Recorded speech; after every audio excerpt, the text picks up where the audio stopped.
Coder Mindz aims to teach players the basics of artificial intelligence and neural networks through code-based gameplay.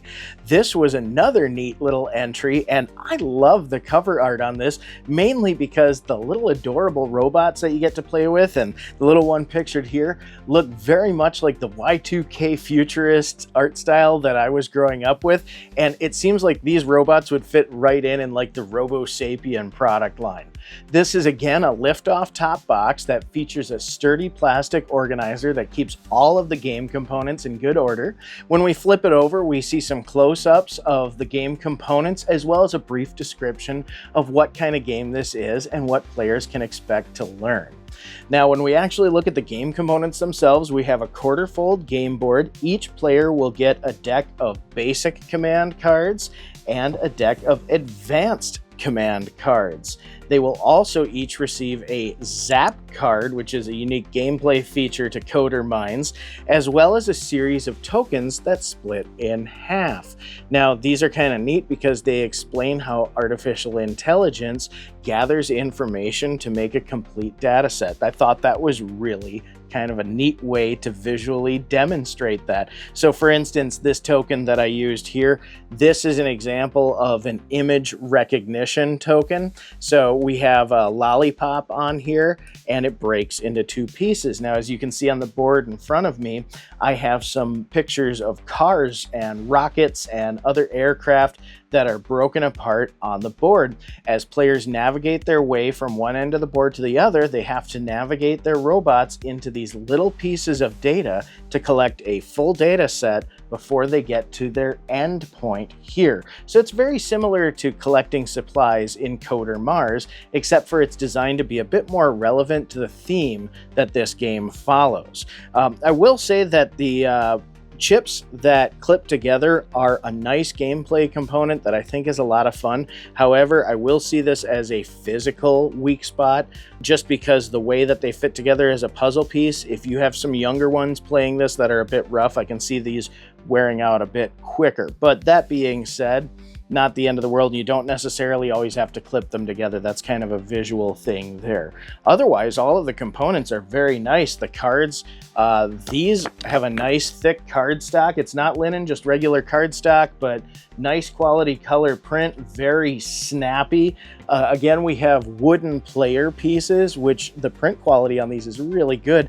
And I really like these player pieces. They're nice and chunky. And actually, an interesting thing that I did not mention when I was looking at Coder Mars, but I should mention on this is the wood characters. Wood is an excellent medium for them because this game is directional. So you will want your characters facing the direction that they are moving. So it's nice because it helps you keep track of what direction the player is traveling across the board. Very simple yet elegant solution for that.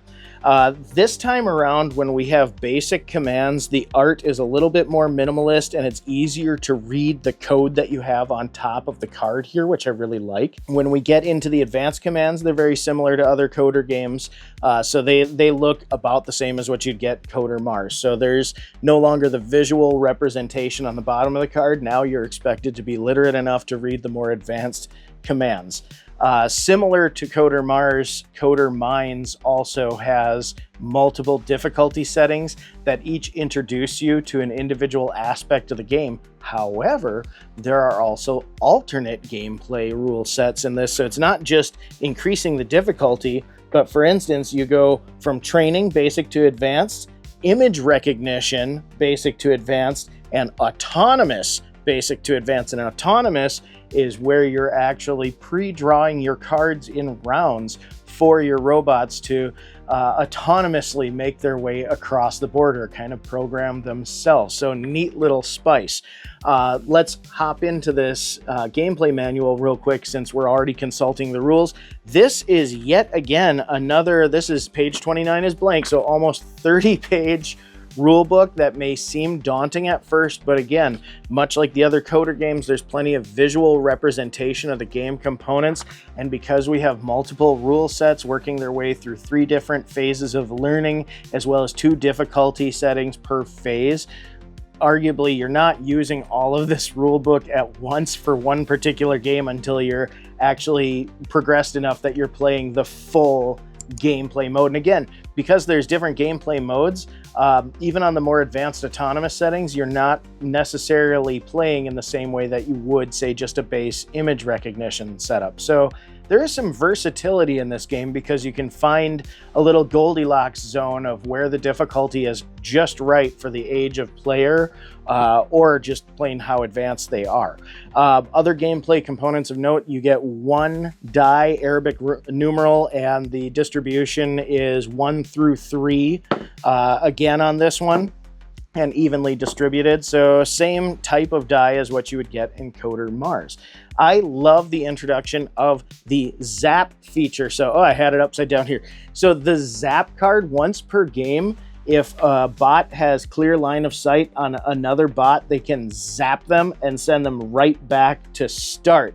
So I like that there's a mild PvP aspect, and there's even a provision in the gameplay rules where certain game modes require you to use your zap. So the other nice thing is, because there's a requirement to use your zap in some game modes, it also alleviates the stress that some younger players experience when they're going directly head-to-head with another player in an aggressive way, such as a PvP game would demand. So I do like the spice that this one put on the gameplay formula that we might be familiar with from other Coder titles. However, that being said, the art style is a bit sparse, but again, that kind of fits with that Y2K futurism, as we're looking at a visual representation of a neural net, so to speak, a very simplified one, but a good representation nonetheless if you're just kind of going for this is the basic concept. So I thought overall, this was a great way to integrate the education about code, a visual representation of neural nets, and the concept of AI into a nice, palatable board game that I think would be much easier to suit to younger players than what it might originally look like. Especially the fact that the cards are only in 2 decks and the gameplay is relatively adaptable. I would see no trouble in teaching a 6-year-old how to play a game like this. So great little game to teach coding here.